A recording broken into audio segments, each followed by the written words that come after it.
I've read a quote that says, "I think it's absolutely not proven, and for us to be contemplating fixing something that is not proven is absurd."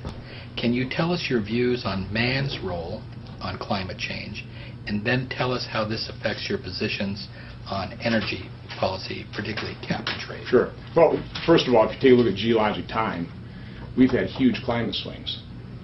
We're sitting here in Wisconsin. Had it not been for climate swings, we'd be sitting on a 200 or 300 foot thick glacier. So man wasn't around back then.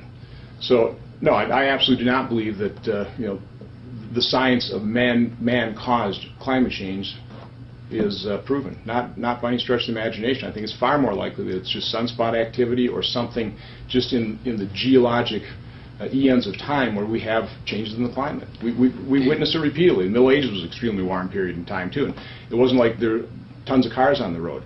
So it always strikes me as a little absurd for anybody to think, okay, this is the sweet spot in geologic time for climate, and it's such a good place that we have to spend trillions of dollars and do great harm to our economy, by the way. And I would argue on a fool's errand. So I don't think we can do anything about controlling what the climate is.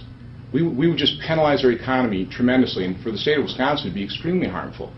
If we would have passed the Doyle tax and trade, I'd say a cap and tax, but cap and trade bill, that would have cost an average family in Wisconsin $1,600. There have been estimates that it would cost Wisconsin 40,000 to 60,000 jobs to enact something like this. I mean, that's real harm in the economy, and I think we had a wake-up call with the whole Bucyrus incident.